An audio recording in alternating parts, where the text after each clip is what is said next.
Who is X-23? Here's a word for the novice nerd from Why So Sidious.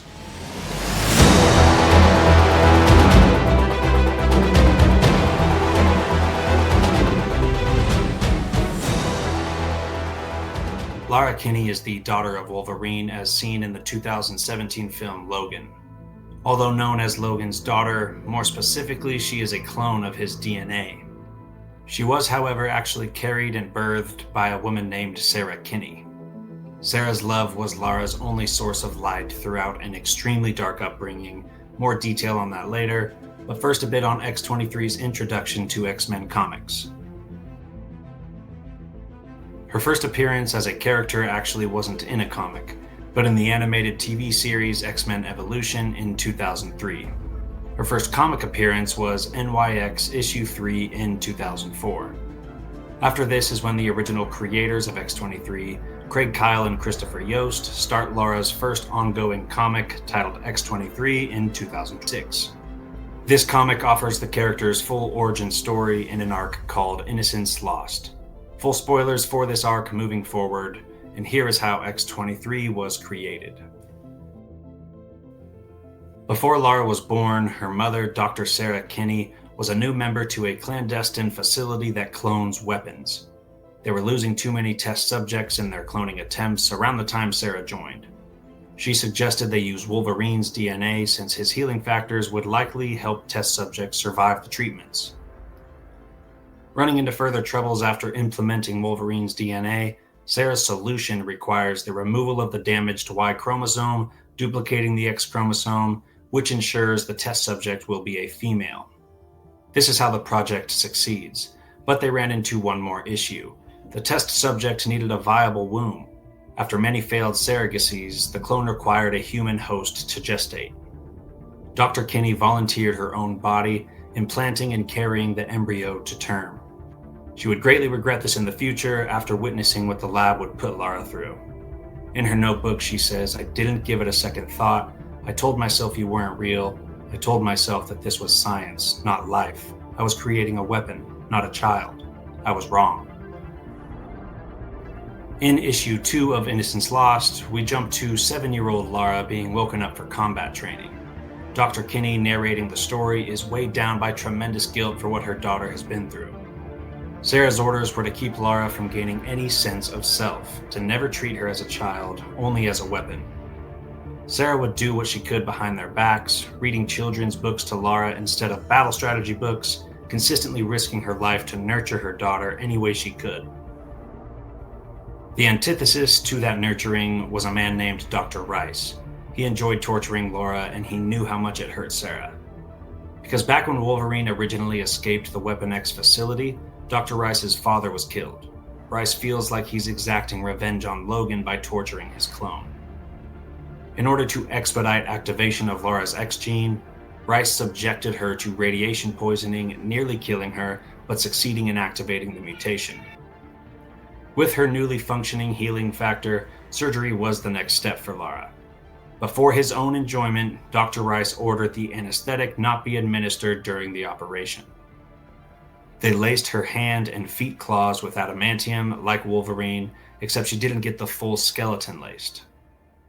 The horrors don't stop there. The facility also developed a scent designed to trigger a killer instinct in Lara, brainwashing her into a murderous frenzy towards those with that scent.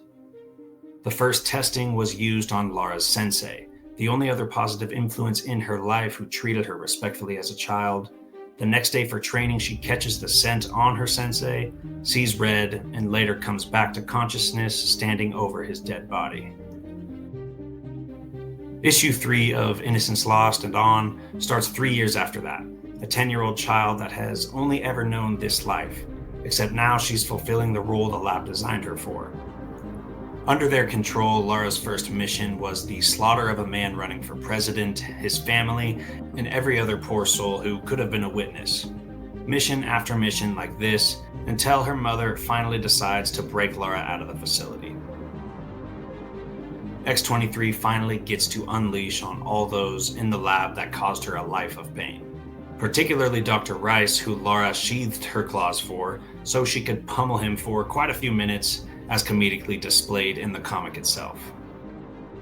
As satisfying as that was, Lara escaped to find her mother, but the twist is, Sarah was exposed to the trigger scent, so instinctively and without hesitation, Lara kills her mother. This is how Innocence Lost ends, along with a tease cliffhanger of the trigger scent being salvaged.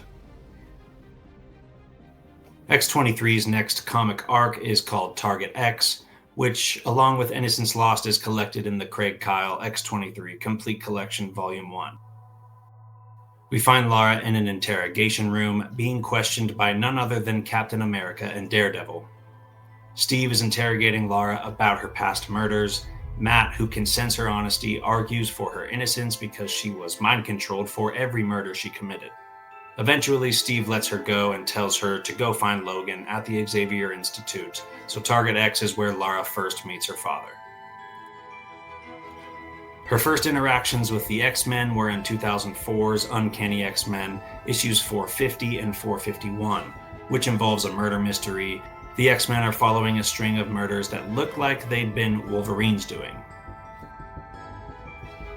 Then X-23 fights alongside the X-Men in the comic event Messiah Complex, where they need to protect the first mutant baby born since House of M, where Scarlet Witch essentially erased mutants from Earth. Villains like Mr. Sinister and his Marauders, and William Stryker and his Purifiers are all after the mutant baby named Hope Summers. By the end of Messiah Complex, Cyclops recruits X-23 into a clandestine branch of the X-Men designed for tactical and lethal force, the X-Force.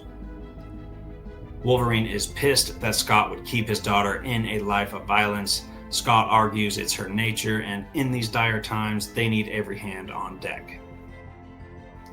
From there, you'll find more X-23 in her original creators Craig Kyle and Chris Yost's X-Force comics, which more or less continues the conflict established in Messiah Complex and also leads to the next mutant comic event called Second Coming, kind of the climax to this whole era.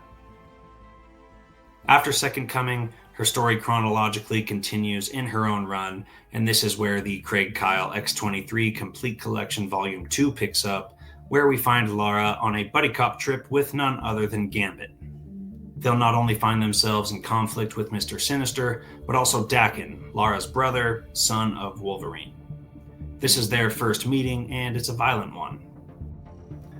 Later in this same collection, Lara meets Spider-Man when he's a part of the Fantastic Four. When they are in their white suits, they fight some mind-possessing power, and Lara has the opportunity to look like a complete badass in front of the Fantastic Four and Spider-Man, and for Spider-Man to give his funny quips meeting Wolverine's daughter for the first time.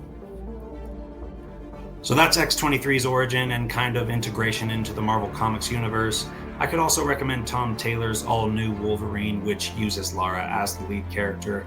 But that wraps it up. We are at Why So Sidious Pod on Instagram, YouTube, X, and TikTok. Don't be afraid to hop online and interact with us. Let us know if there's any other characters you would want to see in a Novice Nerd episode. And until then, thanks for tuning in.